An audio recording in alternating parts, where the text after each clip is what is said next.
민변 소속의 송기호 변호사가 세월호 참사 당일 비공개 문서를 공개하라는 행정소송을 법원에 제기할 예정입니다. 과연 30년 봉인 자물쇠가 풀릴 수 있을까요? 이 문제와 관련해서 전문가 모시고 이야기 나눠보도록 하겠습니다. 고지열 시사인 기자 계속 자리 지키고 계시고요. 법원의 세월호 7시간 문서 공개 행정소송을 제기할 민주사회를 위한 변호사 모임 소속 송기호 변호사 자리하셨습니다. 네, 안녕하세요. 예, 내일 하세요? 네. 그럼 하고 난 다음에 오시면 미리 나오셨네. 미리 불러서 왔습니다. 예. 자, 최진봉 성우회대 교수님 자리하셨습니다. 네, 안녕하십니까. 예. 자, 시청자 여러분들께서도 샵5400으로 다양한 의견 보내주시기 바라겠습니다. 이거를 어떻게 해야 되나요? 그 교수님, 변호사님한테 직접 물어봐야 되나? 아니면, 어쨌든, 행정소송 제기하기 전에, 고재열 기자님. 네. 황교안 권한대행이 대통령 지정 기록물로 지정해버렸어요. 예. 뭐, 이 부분에 대해서 계속 이제 어떤 논란의 여지가 있을 수밖에 없을 것 같습니다. 1000만 건이에요? 그러니까, 그 기록물법에 누가 지정할 수 있느냐. 예. 그 부분에 대한 어떤 유권 해석의 문제도 있고, 그래서 황교안 권한대행은 본인이 권한대행 시기에 했던 내용에 대해서 지정할 수 있는 거 아니겠느냐. 그런 이제 주장을 또 할 수도 있고요. 그런데 어쨌든 그 대통령이 약간 유고와 비슷하게 직무에서 배제된 상황에서 누군가는 또 지정을 했어야 되기 때문에 그 부분에 대해서 그걸 누가 할 것이냐, 권한대행이 할 수 있는 것이냐 볼 수 있을 거고, 아니면 그것은 권한대행의 그 영역 밖이니 후임 대통령이 하는 게 맞다고 또 볼 수도 있을 것이고, 그래서 그 부분은 저도 이제 송기호 변호사님 의견도 한번 또 들어보고 싶습니다. 예. 송 변호사님, 네. 그런데 이 대통령 지정 기록물, 네. 청와대에서 생성하는 문서를, 그 과정을 보니까 문서를 생성하면서 거기에다가 일종의 그 값을 매기듯이 이게 대통령 지정 기록물인지 공개인지 비공개인지 이렇게 한 서너 등급의 등급을 매겨야 매번 문서를 만들 때마다, 그리고 연말에 그것을 다시 한번 제대로 매겨졌는지를 점검을 하고 퇴임 6개월 전서부터 그걸 다시 한번 점검하는 3단계 과정을 이렇게 거친다 그러거든요. 이번에 그 5월 26일 날 국방부에서 업무 보고할 때 자신들은 사드 4기 반입된 것을 보고했다라고 얘기할 때 청와대에서 그때 당시 있었던 문서를 들여다봤다는 거거든요. 있는지 없는지. 그래갖고 참여정부나 이번에 이제 문재인 정부는 훈련이 돼 있어서 문서를 잘 그 정비를 해왔었는데, 박근혜 정부는 추정컨대 들여다보진 않았지만 매번 그렇게 문서를 제대로 정비를 했었겠냐. 이거부터 문제가 되는 거 아닌가요? 지금 이제 새 정부에게 인수인계 작업할 때 뭐 내용이 없었다는 것과 그렇죠. 관련이 있겠죠. 예. 네, 지금 워낙 알려진 게 없는데, 이를테면 그 국가기록원으로 넘겼다는 그 많은 문서가 알맹이가 있는 것인지, 그죠? 그것도 모르잖아요. 그것도 확인할 예. 수 없는 거죠. 네, 그래서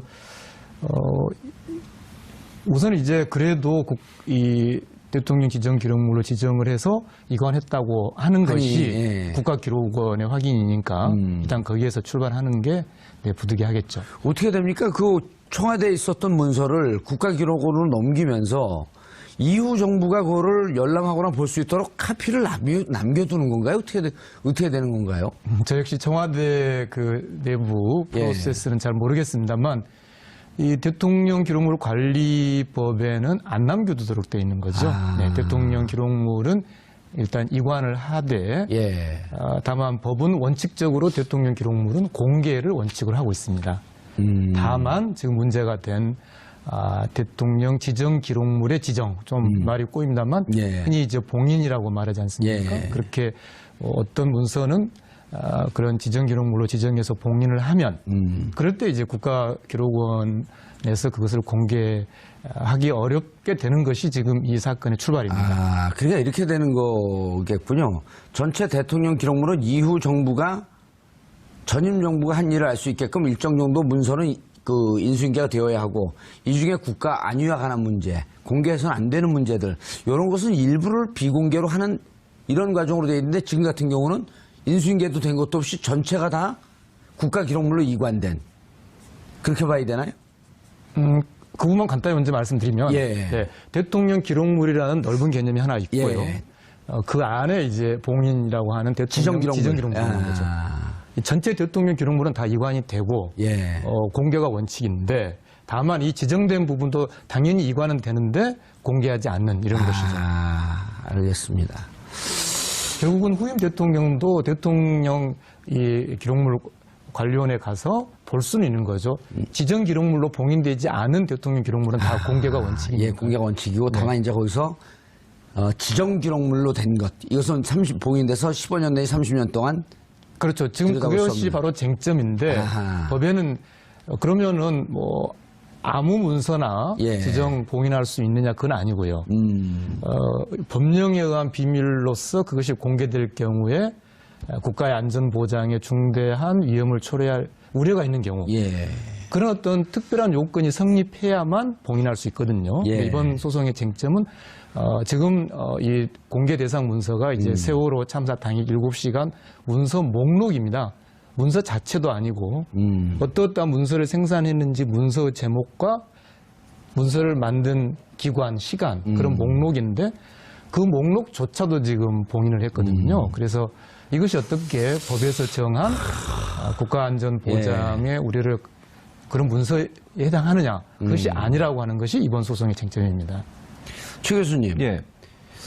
세월호 참사의 기록 이게 국가 안위에 관한 우리도 여기서 여러 번 예. 다뤄봤잖아요. 그렇죠. 아니, 그건 국가 아니야 관계 있는 게 아니죠. 예. 진상 파악을 해서 반드시 공개돼야 될 내용이죠. 박근혜 전 대통령이 안위와는 관계가 있겠죠. 그렇죠. 그 사람 개인의 아니와 관계 있는 거지 국가 아니와 무슨 관계가 있습니까? 세월호 참사에 7시간 동안 무슨 일을 했는지는 본인의 잘못된 부분들을 감추기 위한 꼼수라고밖에 볼 수 없는 것이고요. 예. 황교안 권한대행이 그걸 지정했다고 하는 것은 지금 최근에 황교안 권한대행이 여러 가지 1, 2, 3 정장에 대해서 여러 가지 혐의를 제거하라. 그걸 포함시키지 말라고 지금 압력을 가한 것으로 보도가 되고 있습니다. 예. 그렇다고 하면 이 부분에 있어서는 박근혜 전 대통령뿐만 아니라 황교안 권한대행도 책임이 있다고 저는 생각을 해요. 예. 사실 박근혜 전 대통령의 7시간 문제가 봉인됨으로써 세월호 문제에 대한 실체를 접근하는데 상당히 어려움이 있는 거 아니겠습니까? 그럼 황교안 권한대행 입장에서도 그것이 들춰졌을 때 본인도 책임을 면할 수 없는 상황이 됐다. 예. 그걸 적으로 감추기 위해서 본인이 실제 권한대행으로 일하지 않았을 때 있었던 일까지도 봉인을 해버린 거잖아요. 그것도 30년씩이나. 그러니까 법에서 자의적으로 판단하지 말고 정말 국가 안위에 문제가 된다고 생각하는 것만 봉인을 하라고 얘기했음에도 불구하고 자의적으로 판단을 해서 본인이 30년이나 봉인을 해버린 것은 이건 국가적으로 반드시 알아야 될 국민이 궁금해한 내용들을 못 알게 만드는 아주 잘못된 행위라고 볼 수밖에 없고 아까 말씀하신 것처럼 청와대 인수인계하면서 문서 10페이지짜리 한쪽 갖다 준 거 아니겠습니까? 그러면 새 정부가 업무를 진행하는 데서 전임 정부가 임기 인수해야 될 모든 내용들을 다 봉인해버리고 기록물로 지정해버려서 실제 문재인 정부가 빠르게 국정을 운영하고 또 국정을 인수하는데 여러 가지 어려움을 만들어냈다고 보면 전임 정부 이 박근혜 전 대통령뿐만 아니라 황교안 권한대행 같은 경우에는 국가를 위해서 생각하기보다 본인들의 안위를 먼저 생각하는 그런 아주 잘못된 관점에서 이런 일들이 일어났다고 볼 수 있겠습니다. 정 변호사님, 근데 그때 저도 이제 국가기록물법을 들여다봤더니 네. 지난해 12월 9일 국회에서 탄핵소추안이 가결이 되면서 네. 대통령 직무가 정지가 된 거 아니에요. 네. 그리고 황교안 직무대행이 들어온 거고. 그러면 황교안 직무대행도 국가기록물로 지정을 할 수 있지만 근데 이제 거기서부터 문제가 되잖아요. 과연 권한대행이 기록물, 지정기록물로 지정할 수 있느냐 없느냐. 아니면 지정을 하게 되면 그 4년 동안의 것을 다 지정할 수 있냐 아니면 12월 10일서부터 자기가 권한대행이 있을 때부터 서류를 지정할 수 있는 거냐. 이 부분에 대해서는 어떻게 해석이 되나요? 그때 국가기록원에서는 할 수 있다라고 그냥 좀 추상적으로 해석을 해버렸거든요.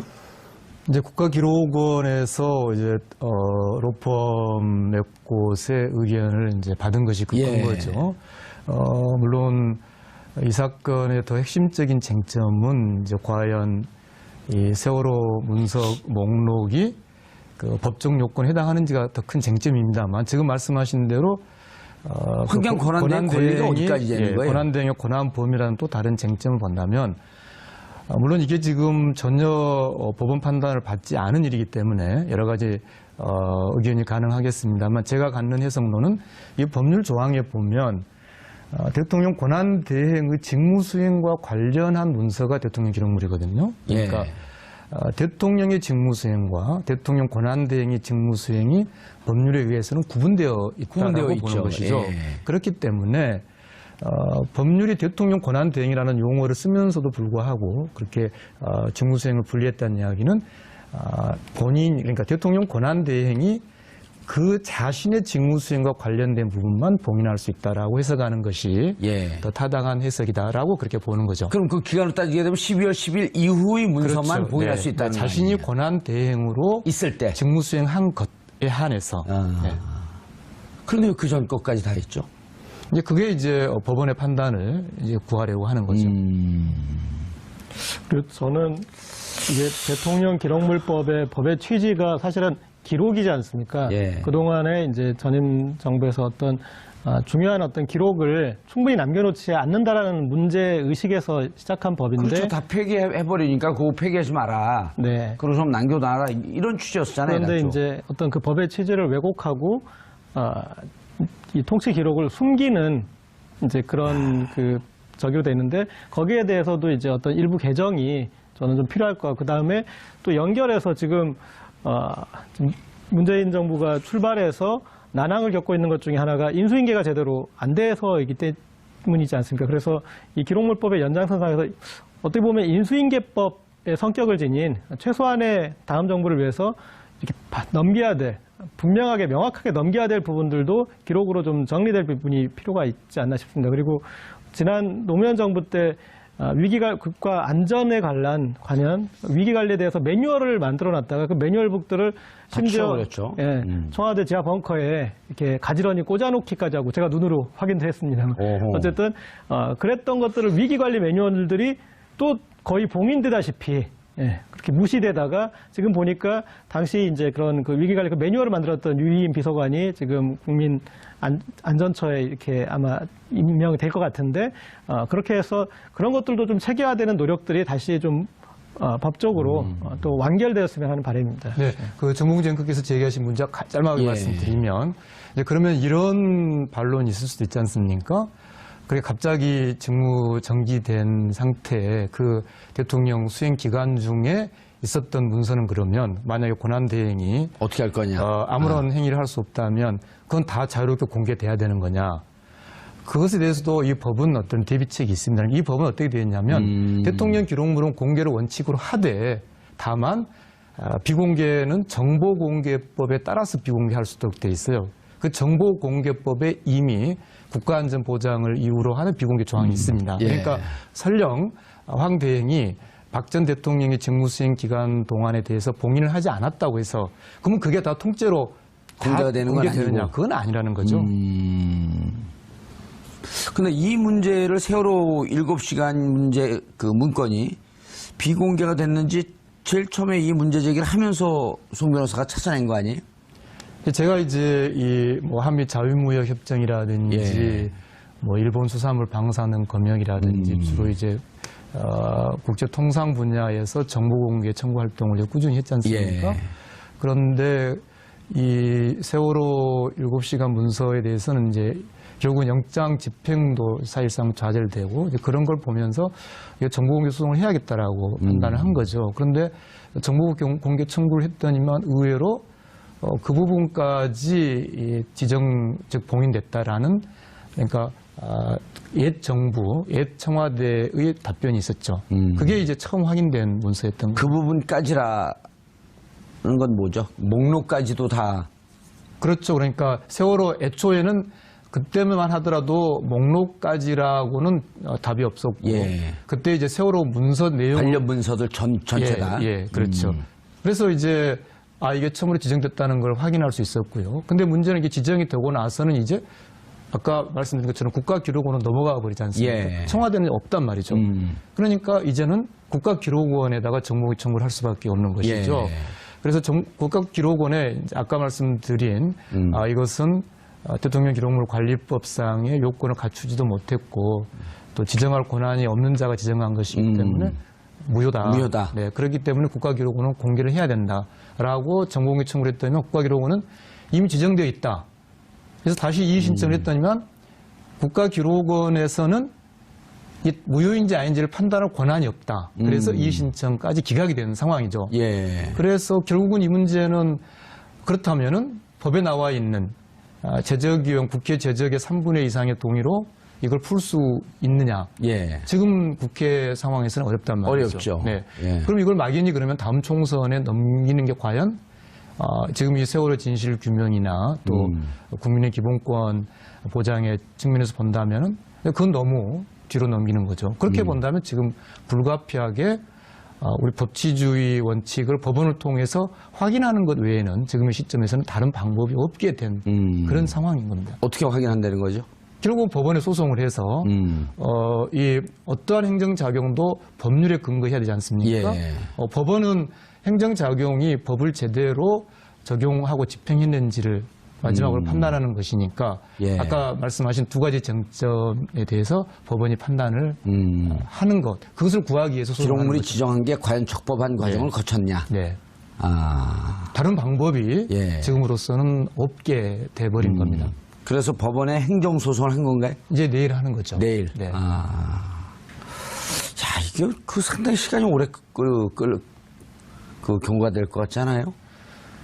그렇지만 우리 아주 민감한 쟁점 우리 아닌가요? 법치주의에서 대단히 중요한 사건이 될 것이고 반드시 법원이 예.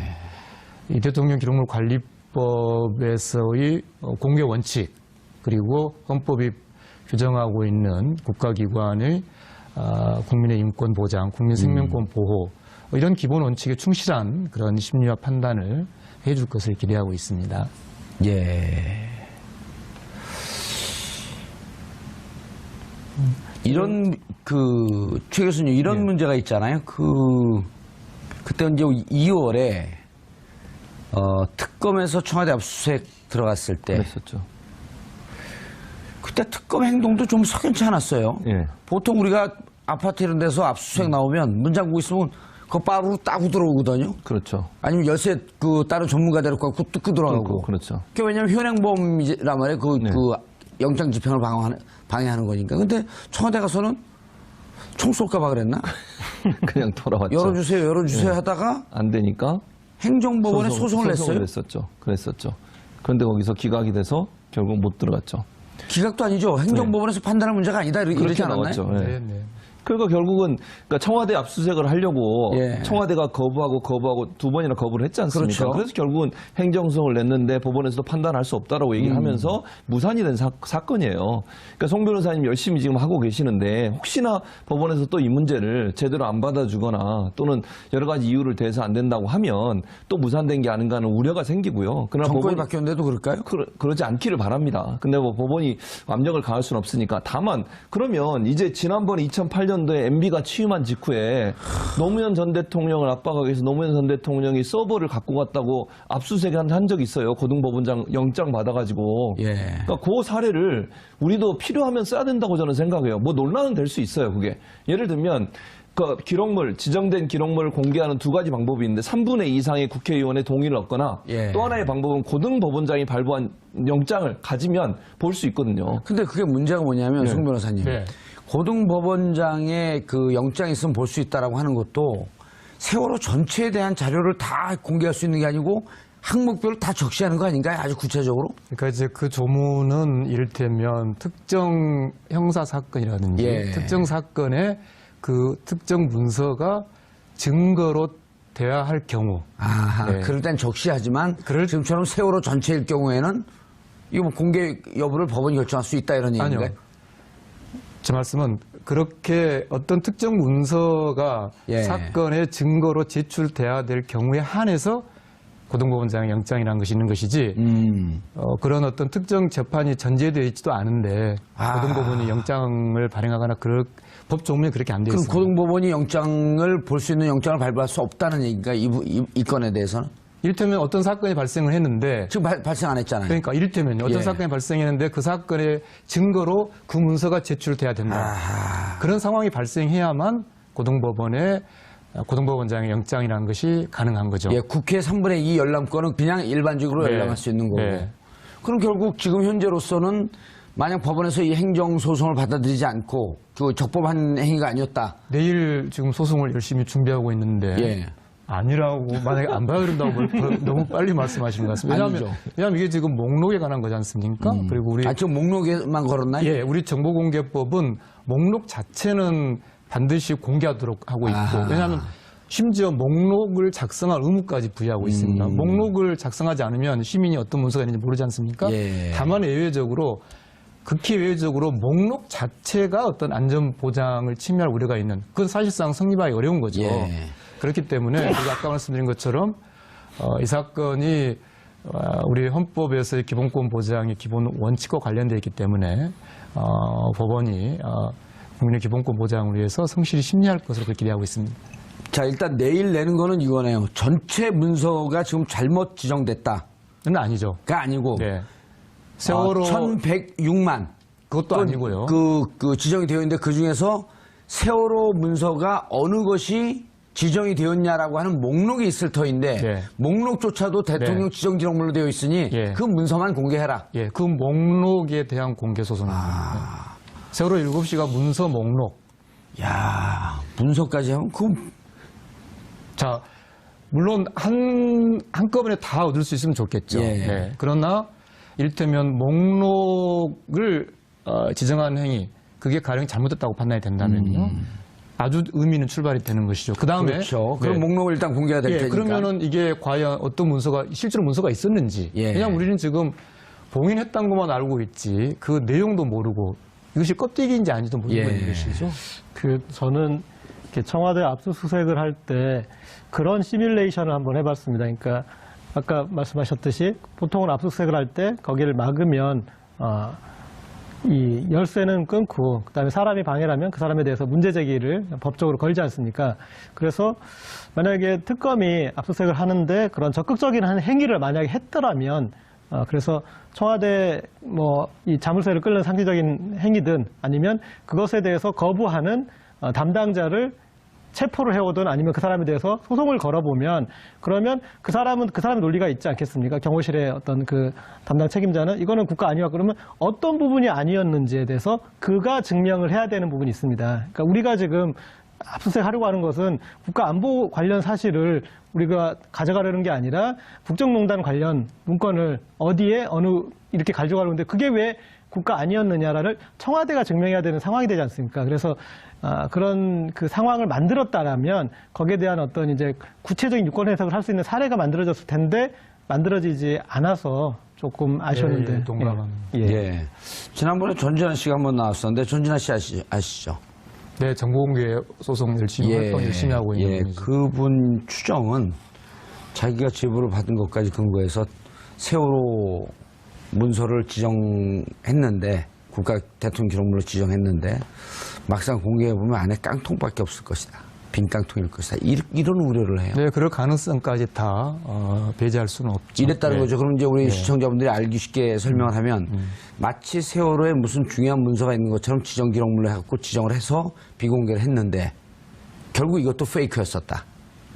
해보면 들어가봤는데 아무런 자료가 없는 거예요. 근데 자료가 있는 것처럼 가리기 위해서 결국 연막탄을 터뜨리고 국민들의 진실을 알려고 하는 초점을 흐려놓은 이런 위험성도 있다는 거 아닙니까? 네, 그럴 가능성을 배제할 수가 없고요. 아까 말씀드렸다시피 이제 주로 국제 통상 분야의 정보 공개 활동을 제가 했지 않습니까? 그러면서 정보 공개 청구라는 게 일거에 모든 걸 해결할 수 없지만 어떤 그 의미 있는 더듬이 출발은 될 수 있다 생각하고요. 그런 문제까지 다 어떤 그 이번 목록 소송에서 좀 결과적으로 어떤 규명의 출발을 만들 수 있지 않을까 그렇게 생각하고 있습니다. 최 교수님, 황교안 총리는 뭐 하는 사람이에요? 그러니까요. 뭐 하던 사람이길래 사드 4기 반입된 것도 그분에게는 보고가 됐는데 보고를 안 했죠. 그러니까 또 웃기는 것은요. 그 국장의 말이 더 웃겨요. 보고 안 한 이유를 미국과 비공개로 하기로 해서 합의해서 안 했다 이렇게 얘기하잖아요. 그건 대언론 방침 아니에요? 그렇죠. 언론에 비공개하라는 거지 대통령한테 비공개하라는 건 아니잖아요. 그거는. 그래서 황교안 전 권한대행한테도 다 보고를 한 거 아니겠습니까? 그런데 문재인 대통령이 대통령 당선되고 나서는 슬그머니 뺐으니까 이건 국기문란이죠. 대통령을 뭘로 보길래 대체 아니 그거는 그런 그거 짓을 흥분하지 하는 마시고요. 그건 예, 국방위에서 또 알겠습니다. 따로 하니까. 그렇군요. 도대체 세월호 그리고 논쟁이 되는 본인도 그 법률가란 말이에요. 그렇죠. 논쟁이 되는 것은 12월 9일 이전의 기록물은 또 다른 정보관련법에 의해서 충분히 지정할 수 있는 근거가 예. 있는데 왜 그 지점까지 자기가 하지 않았던 행위들 법적 책임이 있을 거란 생각을 안 했을까요? 그렇죠. 그러니까 저는 그렇게 생각해요. 황교안 전 권한대행이 예. 본인도 거기에 연루가 돼 있기 때문에 그랬을 가능성이 높다고 아하, 보는 거죠. 세월호 문제에 대해서 우병우를 통해서 그럼요. 우병우를 통해서도 그렇고요. 당시에 법무부 장관이었어요. 예. 그런데 그 광주지검장이 조사를 가는 과정에 있어서 압력을 가한 것으로 지금 보도가 계속 나오고 있는 상황이에요. 예를 들면 113 정장을 처벌하려고 했더니 처벌을 하지 못하도록 혐의를 빼라고 얘기하고 압력을 가했다는 것을 여러 증언들을 통해서 나오고 있는 상황이거든요. 예. 그때 당시에 광주지검장이 옷 벗었지 않습니까? 광주지검장의 증언에도 따르면 그런 부분들이 나오고 있기 때문에 어찌 보면 황교안 전 권한대행은 박근혜 전 대통령과 세월호 사건에 있어서는 공범에 가깝다고 봐요.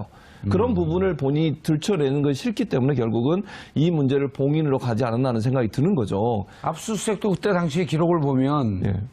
광주지검 서버 압수수색 들어가는데 이렇게 맞고 저렇게 맞고 시간 끌면서 6월 4일 지방선거 이후인 그 다음날 그렇죠. 6월 5일 날 들어갔다는 거 아니에요? 그렇죠. 그게 바로 2014년에 있었던 지방선거. 예, 그거에 거기에 영향을 주지 그렇죠. 못하도록 하기 위해서. 우병우, 황교안, 박근혜 예. 이 세 사람이 공동으로 작업을 한 거라고 볼 수밖에 없는 거고요. 그래서 지금 황교안 전 권한대행 입장에서는 세월호 관련된 모든 자료들을 자기도 관여되어 있다. 그렇죠. 그래서 못 보게 만들기 위해서 30년 동안 봉인을 하는 작업을 했다고 볼 수 있는 것이죠. 그 리스트만 나와도 의미가 좀 있을까요? 그렇죠. 목록이 공개되면은 정말로 이제 목록이라는 것은 아까 말씀드린 대로 문서의 제목, 예. 그 작성자, 작성 날짜 이거거든요. 그러면 최소한 정말 무슨 문서가? 예, 어떤 문서가 있었는지 여부 그런 걸 알 수 있죠. 그리고 목록이 공개된다는 것은 이제 우리가 제기한 법적 주장이 받아들여졌다는 의미이기 때문에 예. 그 다음번에는 저는 이제 세월호 유족분들께서 내용 자체를 공개하라는 그런 충분히 활동이 가능하다고 생각합니다. 예. 최 교수님, 그 2008년 MB 취임 뒤에 예. 노 전 대통령을 또 코너로 몰았잖아요. 대통령 기록물을 무단 반출했다. 네. 그 서버에 그 대통령 기록물이 있다 하면서 또 그 서버 압수수색하고 아주 난리를 폈잖아요. 그랬었죠. 그리고 2012년에는 그 NLL 대화록도 공개하고 네, 그랬었죠. 어떻게 오선하냐 그랬더니 찌라시다. 예. 그리고 그 다음에 2013년에 국정원장이 남북 정상회담의 대화록을 공개했고. 그랬었죠. 그 자기들은 다 하는 거죠. 아니, 그러면서 이것도 사실 이렇게 하면 안 되는 거죠. 그렇지, 이렇게 하면 안 되는 거죠. 예. 그만 결국은 그때 당 전 정권에 대해서 무슨 뭐 망신 주기 또는 흠집 내기. 예, 흠집 내기 예. 이런 건데 저는 아까 이제 송 변호사님 말씀하셨듯이 고등법원장의 압수수색 영장이 재판을 통해서 이루어진다고 하면 사실은 세월호 관련해서 여러 가지 재판을 예를 들면 뭐 고소를 하거나 아니면 재판을 열 수 있는 방안들을 고민해 볼 필요가 있다고 저는 생각이 들어요. 세월호 피해자들도 고소를 할 수 있을 것 같고요. 지금 여러 가지 뭐 언론사에서 나오고 있는 황교안 전 권한대행의 여러 가지 개입 사건 이런 문제들도 법원의 판단을 받기 위해서라도 고소를 해서 이 문제가 세월호 7시간 관련된 문제가 있다고 하면 압수수색 영장을 받아서라도 볼 수 있는 가능성은 충분히 있다는 생각이 듭니다. 시민사회단체든 아니면 세월호 피해자든 이런 분들이 황교안 전 총리 지금 전 권한대행의 여러 가지 개입 사건에 대해서 법원에 고소를 하고 법원에서 그걸 판단받는 과정에 있어서 압수수색 영장을 발부받아서 볼 수 있는 여지도 충분히 있다고 보기 때문에 만약에 국회에서 이 문제가 해결이 안 된다고 하면 예. 그런 방법도 우리가 충분히 고려해 볼 필요는 있다는 생각이 듭니다. 그 소송은 제가 생각을 상식적으로 이게 돼야 되지 않나 싶은데 아까 변호사님이 지적하셨듯이 법에 의해서는 우리가 이제 대통령 권한대행이 대통령의 권한을 대행한다라고 이렇게 하지만 법에 의해서는 대통령의 직무수행과 대통령 권한대행의 직무수행이 나뉘어졌다고 하지 않았습니까? 그렇기 때문에 대통령 권한대행이 이 기록물 지정을 한 것은 직무수행의 범위를 넘는 것으로 볼 수도 우리가 있으니 그래서 황교안 대행이 기록물 지정한 것에 대해서는 권한을 넘은 것으로 봐서 그것에 대해서 지정에 대해서 무효 소송을 제기해서 일단은 황교안 대행이 지정한 것에 대해서 무효로 하는 예. 그 부분에 대한 게 진행돼야 되지 않나. 저 무효 소송이나 이런 등등의 문제, 그러니까 지금 결국 문제는 송 변호사님이 민변의 자격 혹은 개인의 자격으로 이 활동을 했던 분의 자격으로 이렇게 물론 그 활동을 열심히 하시긴 했지만 축소하자는 것이 아니고 이게 국가 차원의 문제 아니에요? 그렇다고 한다면 지금 새로 출발한 이 정부가 과연 황교안 권한대행의 이러한 지정 행위가 옳은가라고 하는 것을 정부 차원에서 문제 제기해야 되는 거 아닌가요? 문제 제기를 할 수 있겠죠. 지금 우리 고 기자님이 중요한 말씀을 해주셨는데 결국은 내일 소송이 그 부분을 포함할 수밖에 없습니다. 예. 왜냐하면 이제 피고가 국가기록원만 될 수가 없는 것이 이제 국가기록원의 입장은 지금 잘 말씀하신 대로 새 정부가 그 잘못됐다라고 지적을 해야 한다면 결국은 국가기록원이 그걸 지적을 해야 된다는 이야기거든요. 그렇죠. 예. 근데 지금 국가기록원의 입장은 자기들은 그 황 대행의 지정행위의 정당성 여부를 판단할 권한이 없다는 것이 공식 입장이에요. 그건 정권 교체 이전에 아닙니다. 소극적이 정권 교체 이후에. 예. 이후에도 지금 자기들 판단할 근거가 예. 없다. 그래서 지금 이 상황이 불가피한 거죠. 그래서 고 기자님께서 적절히 지적하셨듯이 그 인사 교체를 해야겠네요, 빨리. 잘 지적하셨듯이 이제 내일 1차적으로는 국가기록원이 일테면 이 지정행위가 그대로 있기 때문에 우리들은 어쩔 수 없다. 그런 것에 대비해서 동시에 황대행의 지정행위가 무효라는 확인 소송을 같이 병합해서 들어갑니다. 아, 내일 같이 들어가나요? 네. 그런데 제가 질문한 그 포인트. 네. 결국 이 정부가 해야 되는 거 아닙니까? 모든 행정작용은 일정한 이제 법적 근거가 있어야겠죠. 예. 그래서 이상적인 것은 국가기록원이 적극적으로 최소한 법률상의 이 중대 명백한 원인 무효에 대해서는 누구에 대해서든지 언제나 무효이기 때문에 국가기록원이 행정 유권 해석이든 뭔가 적극적인 조치를 해주는 게 맞다고 생각합니다.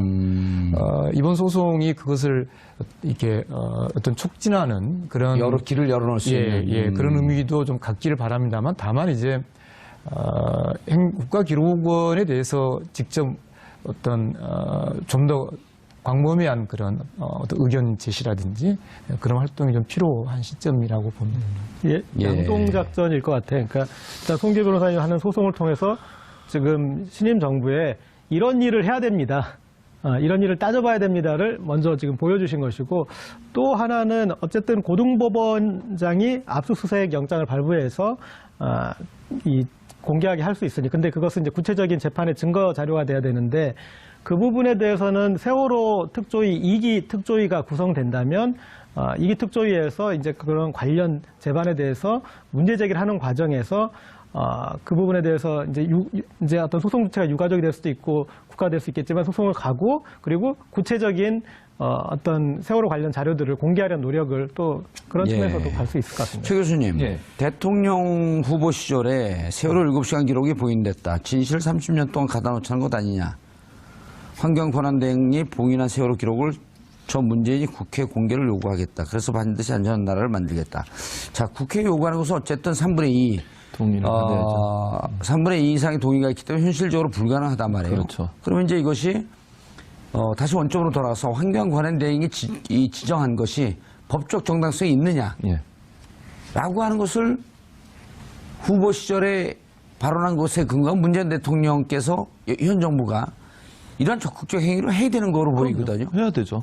그러니까 문재인 대통령 입장에서는 본인이 후보 시절에 공약을 낸 거 아니겠습니까? 그렇다고 하면 어떤 형태로든 이 일이 완성될 수 있도록 실현될 수 있도록 하실 필요가 있고요. 예. 그렇다고 아까 말씀하신 것처럼 국회에서 3분의 2 이상의 동의를 얻을 수 없는 상황이라면 다른 국회를 끌고 통해서 들어가면서 자꾸만 정치적 쟁점화 시키는 그렇죠. 것보다도 그럴 수 있죠. 네. 그러면 이제 이렇게 얘기하기 자유한국당 입장에서는 전 정권에 대한 비난이냐 비판이냐 억압이냐 이렇게 얘기할 가능성이 있기 때문에 그럼 우리 이렇게 얘기죠. 왜 정권을 뺏겼냐 그럼. 그렇죠. 할 말이 없겠죠. 그럼 예. 그쪽에서. 그래서 그런 부분이 아니라고 하면 지금 두 분이 나눴던 말씀처럼 법적인 방법을 통해서 그걸 밝혀낼 수 있거나 아니면 볼 수 있는 방안들을 찾을 필요가 있다. 그러니까 국가가 적극적으로 개입할 필요가 있고요. 국가라고 하는 것은 그렇죠. 잘못된 나라를 나라답게 만드는 거 아니겠습니까? 잘못된 통치행위나 잘못된 어떤 행위에 대해서 바로 잡는 것도 현 정부가 해야 될 중요한 업무 중에 하나입니다. 그게 적폐청산의 중요한 방법이기도 하고요. 예. 그렇다면 문재인 대통령께서 적극적으로 비서관들이나 수석들을 통해서 이 문제를 법적으로 해결할 수 있는 방안들을 검토하실 필요가 있고 그래야 국민들이 정말 궁금해하고 아직도 진실이 감춰져 있는 거 아니겠습니까? 예. 문재인 대통령 시대가 열렸는데도. 아니 그리고 국가기록원을 통해서 예. 적극적 해석할 수 있는 국가기록원이 지금 뒷줄이고 있으면 안 되는 거 아니에요? 그럼요. 이 부분에 대해서 기실 우리가 그때 이런 판단을 했지만 예. 다시 면밀히 검토해 본 결과 이렇게 적극적 판단할 수 있다라고 하는 얘기를 하는 것이 제일 간단한 거 아닌가요? 네, 그렇죠. 지금 첫 출발은 일단 목록이니까 예. 목록 부분은 법적 판단을 충분히 할 수 있거든요. 그렇지. 그 내용이야말로 이제 우리가 법적 판단을 받아봐야 되겠지만 목록 공개까지 막은 것은 네. 온당치 않다. 라는 국가기록원의 입장이 있으면 바로 공개하면 되는 거 아니에요? 그렇죠. 이거는? 그러니까 국가기록원을 문재인 대통령께서 어떤 형식으로든 좀 바로잡을 필요가 있다는 생각은 들어요. 예. 그래서 어쨌든 국가기록원이 제대로 판단할 수 있도록 해야죠. 송 변호사님 얘기했듯이 아니 국가기록원이 스스로 판단할 수 있는 부분도 있지 않겠어요. 예. 그런 부분들을 전혀 고려하지 않고 무시하고 못한다고 하는 것도 직무유기죠. 알겠습니다. 세월호 참사와 관련된 자료는 대통령 기록물로 지정돼 30년 동안 봉인된 상태입니다. 황교안 권한대행의 판단입니다. 세월호 참사는 2014년 4월 16일 당일만의 참사가 아닙니다. 불의와 불법이 정상으로 오해되었던 우리 사회의 참사였습니다. 반드시 밝혀내어 진실을 알아야 합니다. 어느 누구도 이를 덮거나 막을 권한이 없습니다. 잘못된 과거를 바로잡는 일, 세월호 참사의 진실을 밝히는 것으로부터 시작해야 합니다. 이 정부도 진실을 밝히기 위해 할 수 있는 모든 조치 공장에 대해서 여러 가지 혐의를 제거하라. 그걸 포함시키지 말라고 지금 압력을 가하는 것으로 보도가 되고 있습니다. 예. 그렇다고 하면 이 부분에 있어서는 박근혜 전 대통령뿐만 아니라 황교안 권한대행도 책임이 있다고 저는 생각을 해요. 예. 사실 박근혜 전 대통령의 7시간 문제가 봉인됨으로써 세월호 문제에 대한 실체를 접근하는데 상당히 어려움이 있는 거 아니겠습니까? 그럼 황교안 권한대행 입장에서도 그것이 들춰졌을 때 본인도 책임을 면할 수 없는 상황이 됐다. 예. 그걸 겨우 감추기 위해서 본인이 실제 권한대행으로 일하지 않았을 때 있었던 일까지도 봉인을 해버린 거잖아요. 그것도 30년씩이나. 그러니까 법에서 자의적으로 판단하지 말고 정말 국가 안위에 문제가 된다고 생각하는 것만 봉인을 하라고 얘기했음에도 불구하고 자의적으로 판단을 해서 본인이 30년이나 봉인을 해버린 것은 이건 국가적으로 반드시 알아야 될 국민이 궁금해하는 내용들을 못 알게 만드는 아주 잘못된 행위라고 볼 수밖에 없고 아까 말씀하신 것처럼 청와대 인수인계하면서 문서 10페이지짜리 한쪽 갖다 준 거 아니겠습니까?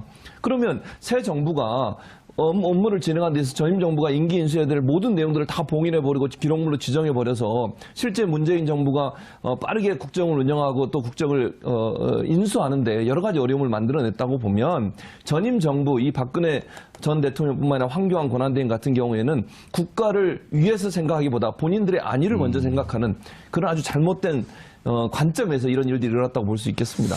정 변호사님, 근데 그때 저도 이제 국가기록물법을 들여다봤더니 네. 지난해 12월 9일 국회에서 탄핵 소추안이 가결이 되면서 네. 대통령의 직무가 정지가 된 거 아니에요. 네. 그리고 황교안 직무대행이 들어온 거고. 그러면 황교안 직무대행도 국가기록물로 지정을 할 수 있지만, 근데 이제 거기서부터 문제가 되잖아요. 과연 권한대행이 기록물 지정 기록물로 지정할 수 있느냐 없느냐.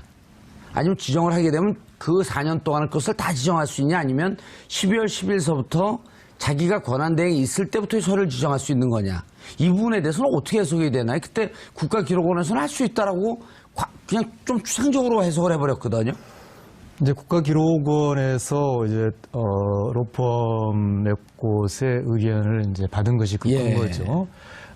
물론 이 사건의 더 핵심적인 쟁점은 이제 과연 이 세월호 문서 목록이 그 법적 요건에 해당하는지가 더 큰 쟁점입니다만 지금 말씀하신 대로 황교안 권한대행 권리가 어디까지 되는 거예요? 권한대행의 권한 범위라는 또 다른 쟁점을 본다면 물론 이게 지금 전혀 법원 판단을 받지 않은 일이기 때문에 여러 가지 의견이 가능하겠습니다만 제가 갖는 해석론은 이 법률 조항에 보면 대통령 권한대행의 직무수행과 관련한 문서가 대통령 기록물이거든요. 그러니까 대통령의 직무수행과 대통령 권한대행의 직무수행이 법률에 의해서는 구분되어 있다고 보는 것이죠. 예. 그렇기 때문에 법률이 대통령 권한대행이라는 용어를 쓰면서도 불구하고 그렇게 직무수행을 분리했다는 이야기는 본인, 그러니까 대통령 권한대행이 그 자신의 직무 수행과 관련된 부분만 봉인할 수 있다라고 해석하는 것이 예. 더 타당한 해석이다라고 그렇게 보는 거죠. 그럼 그 기간으로 따지게 되면 12월 10일 이후의 문서만 그렇죠. 봉인할 네. 수 있다는 거 자신이 아니에요? 문서했던 그 부분까지라는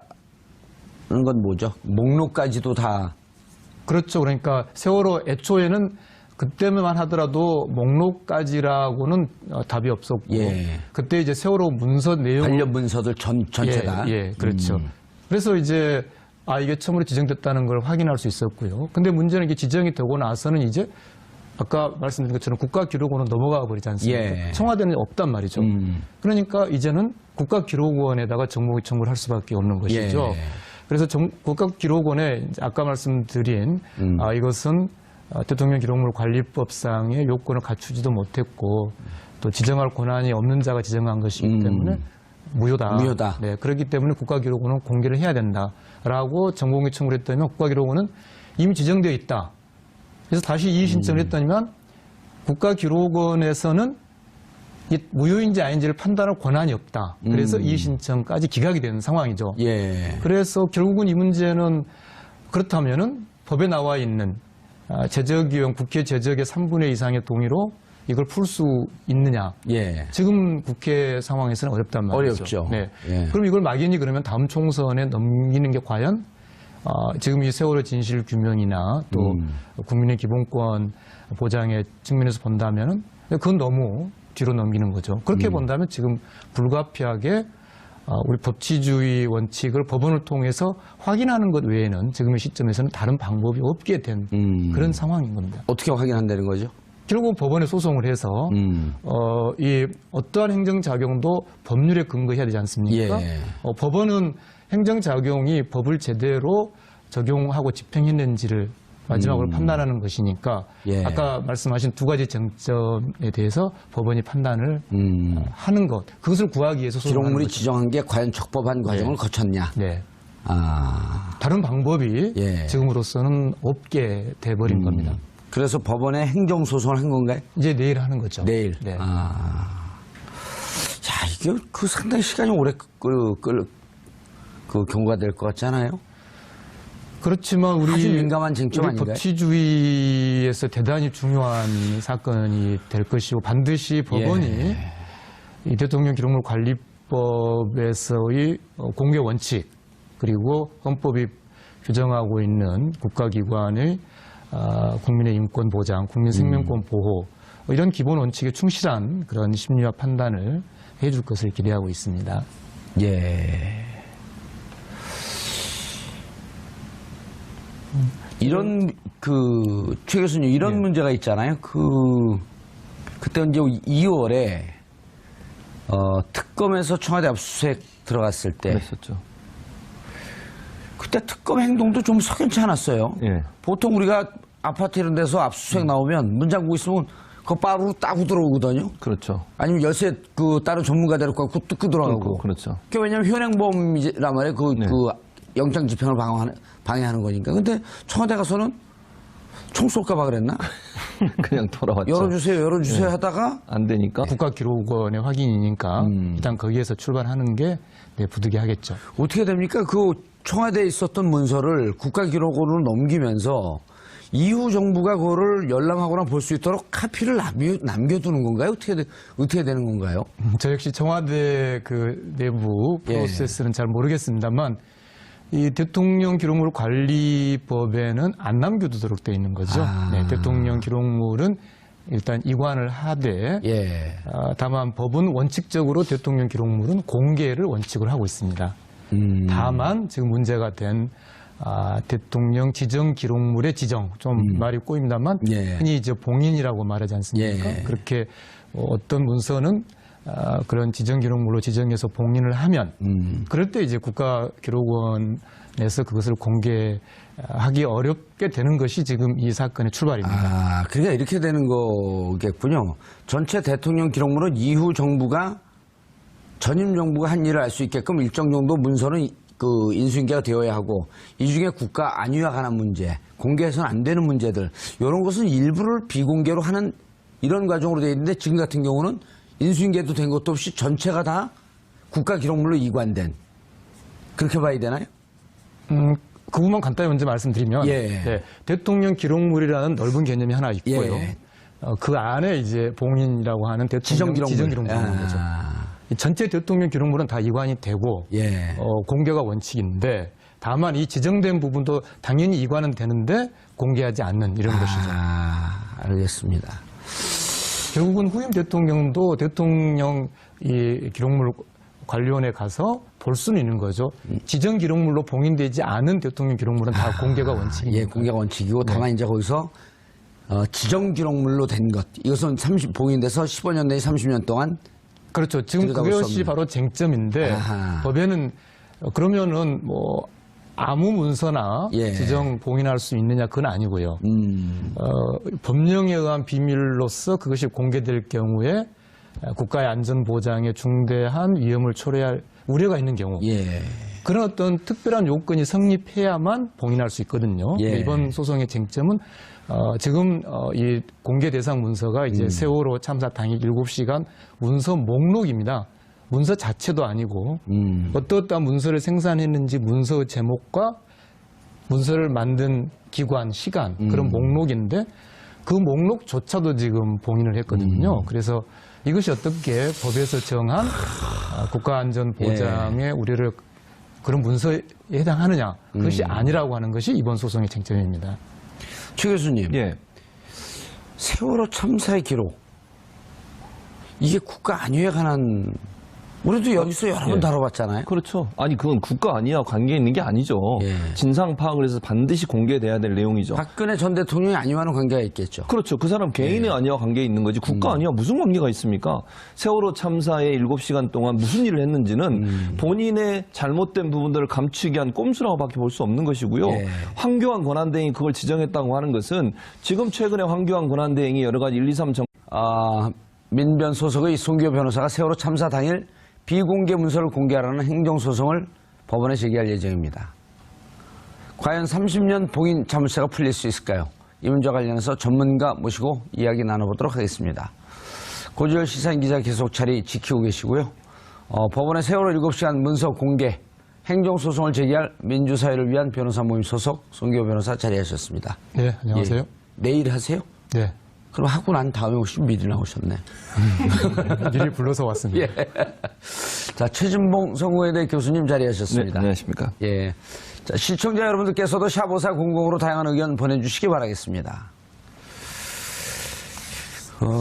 이거를 어떻게 해야 되나요? 그 교수님, 변호사님한테 직접 물어봐야 되나? 아니면, 어쨌든, 행정소송 제기하기 전에, 고재열 기자님, 네.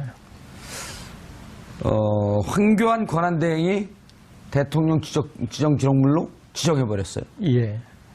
뭐 이 부분에 대해서 계속 이제 어떤 논란의 여지가 있을 수밖에 없을 것 같습니다. 1000만 건이에요? 그러니까 그 기록물법에 누가 지정할 수 있느냐 예. 그 부분에 대한 어떤 유권 해석의 문제도 있고 그래서 황교안 권한대행은 본인이 권한대행 시기에 했던 내용에 대해서 지정할 수 있는 거 아니겠느냐 그런 이제 주장을 또 할 수도 있고요. 그런데 어쨌든 그 대통령이 약간 유고와 비슷하게 직무에서 배제된 상황에서 누군가는 또 지정을 했어야 되기 때문에 그 부분에 대해서 그걸 누가 할 것이냐, 권한대행이 할 수 있는 것이냐 볼 수 있을 거고 아니면 그것은 권한대행의 그 영역 바뀌니 후임 대통령이 하는 게 맞다고 또 볼 수도 있을 것이고 그래서 그 부분은 저도 이제 송기호 변호사님 의견도 한번 또 들어보고 싶습니다. 예.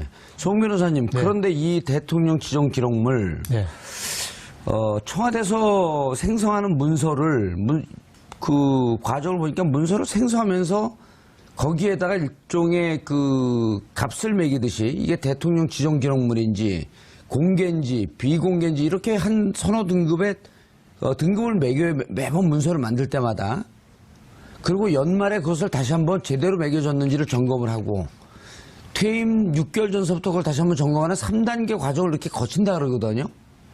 이번에 그 5월 26일 날 국방부에서 업무 보고할 때 자신들은 사드 4기 반입된 것을 보고했다 라고 얘기할 때 청와대에서 그때 당시 있었던 문서를 들여다봤다는 거거든요. 있는지 없는지. 그래갖고 참여정부나 이번에 이제 문재인 정부는 훈련이 돼 있어서 문서를 잘 그 정비를 해왔었는데 박근혜 정부는 추정컨대 들여다보진 않았지만 매번 그렇게 문서를 제대로 정비를 했었겠냐 이거부터 문제가 되는 거 아닌가요? 지금 이제 새 정부에게 인수인계 작업할 때 뭐 내용이 없었다는 것과 그렇죠. 관련이 있겠죠. 예. 예, 지금 워낙 알려진 게 없는데 이를테면 그 국가기록원으로 넘겼다는 그 많은 문서가 알맹이가 있는 것인지, 그죠? 그것도 우리 모르잖아요. 그것도 확인할 수 예. 없는 거죠. 네, 그래서 우선 이제 그래도 이 대통령 지정 기록물로 지정을 해서 이관했다고 하는 아니, 것이 예. 권한 대행으로 있을 때. 직무 수행한 것에 한해서 아. 네. 그런데 그 전 것까지 다 했죠. 이제 그게 이제 법원의 판단을 이제 구하려고 하는 거죠. 그리고 저는 이게 대통령 기록물법의 법의 취지가 사실은 기록이지 않습니까? 예. 그동안에 이제 전임 정부에서 어떤 중요한 어떤 기록을 충분히 남겨놓지 않는다라는 문제 의식에서 시작한 법인데, 그렇죠. 다 폐기해버리니까 그거 폐기하지 마라. 네. 그리고 좀 남겨놔라. 이런 취지였잖아요. 그런데 당초. 이제 어떤 그 법의 취지를 왜곡하고 이 통치 기록을 숨기는 이제 그런 그 적용이 돼 있는데, 거기에 대해서도 이제 어떤 일부 개정이 저는 좀 필요할 것 같고, 그 다음에 또 연결해서 지금 문재인 정부가 출발해서 난항을 겪고 있는 것 중에 하나가 인수인계가 제대로 안 돼서이기 때문이지 않습니까? 그래서 이 기록물법의 연장선상에서 어떻게 보면 인수인계법의 성격을 지닌 최소한의 다음 정부를 위해서 이렇게 넘겨야 될, 분명하게 명확하게 넘겨야 될 부분들도 기록으로 좀 정리될 부분이 필요가 있지 않나 싶습니다. 그리고 지난 노무현 정부 때 국가 안전에 관련 위기관리에 대해서 매뉴얼을 만들어놨다가 그 매뉴얼북들을 심지어 치워버렸죠. 예, 청와대 지하 벙커에 이렇게 가지런히 꽂아놓기까지 하고, 제가 눈으로 확인도 했습니다. 오호. 어쨌든 그랬던 것들을 위기관리 매뉴얼들이 또 거의 봉인되다시피 그렇게 무시되다가, 지금 보니까 당시 이제 그런 그 위기관리 그 매뉴얼을 만들었던 유희인 비서관이 지금 국민 안전처에 이렇게 아마 임명이 될 것 같은데, 그렇게 해서 그런 것들도 좀 체계화되는 노력들이 다시 좀 법적으로 또 완결되었으면 하는 바람입니다. 네, 그 정봉주 앵커께서 제기하신 문제 짧게 예. 말씀드리면, 이제 그러면 이런 반론이 있을 수도 있지 않습니까? 그게 갑자기 직무 정지된 상태에 그 대통령 수행 기간 중에 있었던 문서는, 그러면 만약에 권한대행이 어떻게 할 거냐. 아무런 행위를 할 수 없다면 그건 다 자유롭게 공개돼야 되는 거냐? 그것에 대해서도 이 법은 어떤 대비책이 있습니다. 이 법은 어떻게 되어 있냐면 대통령 기록물은 공개를 원칙으로 하되, 다만 비공개는 정보공개법에 따라서 비공개할 수 있도록 되어 있어요. 그 정보공개법에 이미 국가안전보장을 이유로 하는 비공개 조항이 있습니다. 예. 그러니까 설령 황 대행이 박 전 대통령의 직무수행 기간 동안에 대해서 봉인을 하지 않았다고 해서, 그러면 그게 다 통째로 공개가 되는 건 공개되느냐? 아니고. 그건 아니라는 거죠. 근데 이 문제를 세월호 7시간 문제 그 문건이 비공개가 됐는지 제일 처음에 이 문제 제기를 하면서 송 변호사가 찾아낸 거 아니에요? 제가 이제 이 뭐 한미 자유무역 협정이라든지 예. 뭐 일본 수산물 방사능 검역이라든지 주로 이제 국제 통상 분야에서 정보 공개 청구 활동을 꾸준히 했지 않습니까? 예. 그런데 이 세월호 7시간 문서에 대해서는 이제 결국은 영장 집행도 사실상 좌절되고, 이제 그런 걸 보면서 정보 공개 소송을 해야겠다라고 판단을 한 거죠. 그런데 정보 공개 청구를 했더니만 의외로 그 부분까지 지정, 즉 봉인됐다라는, 그러니까 옛 정부, 옛 청와대의 답변이 있었죠. 그게 이제 처음 확인된